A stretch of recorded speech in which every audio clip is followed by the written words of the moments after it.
स्तोत्र संहिता अध्याय 80 मुख्य गवयासाठी शोषणनिम भूकमले या चालीवर गावयाचे आसाफाचे साक्षरूपी स्तोत्र।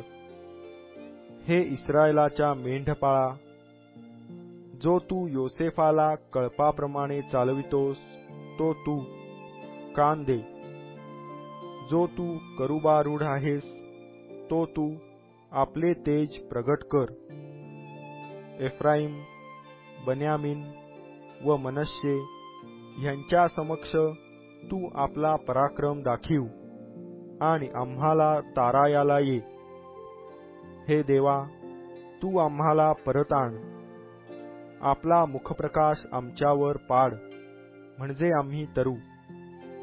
हे परमेश्वरा, सेनाधीश देवा, तुझे लोक प्रार्थना करीत असता तू कोठवर कोपायमान राहणार?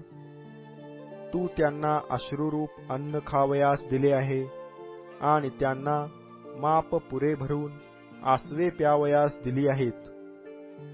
तू आम्हाला आमच्या शेजाऱ्यांच्या कलहास कारण करीतोस आणि आमचे वैरी आमचा यथेच्छ उपहास करीतात। हे सेनाधीश देवा, तू आम्हाला परत आण, तू आपला मुखप्रकाश आमच्यावर पाड, म्हणजे आम्ही तरू। मिसर देशातून तू द्राक्षवेल काढून आणला आणि राष्ट्रांना घालवून देऊन तो त्यांच्या भूमीत लाविला। तू त्याकरिता जागा तयार केली आणि त्याने मूळ धरून देश व्यापिला।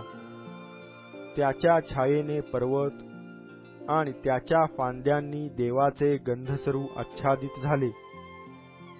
त्याने आपल्या फांद्या समुद्रापर्यंत आणि आपले फाटे त्या नदीपर्यंत लांबविले। त्याची कुंपणे तू का मोडिली? त्यामुळे वाटेने येणारे जाणारे सगळे त्याची द्राक्षे तोडितात। रानडुकर त्याची नासधूस करीतो, जीवजंतू त्यावर आपला निर्वाह करीतात। हे सेनाधीश देवा, तू मागे फिर, असे आम्ही तुला विनवितो। स्वर्गातून दृष्टी लावून पहा व ह्या द्राक्षवेलाचे संगोपन कर।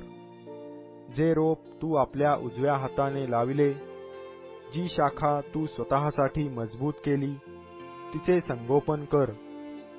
ती अग्नीने जळाली आहे, ती तोडलेली आहे। तुझ्या मुखाच्या धमकीने तुझे लोक नष्ट होतात। तुझ्या उजव्या हाताकडे असलेल्या पुरुषावर, तू आपल्यासाठी बलवान केलेल्या मानवपुत्रावर तुझा हात राहो, म्हणजे आम्ही तुझ्यापासून मागे फिरणार नाही। आमच्या जीवात जीव आण, म्हणजे आम्ही तुझ्या नावाचा धावा करू।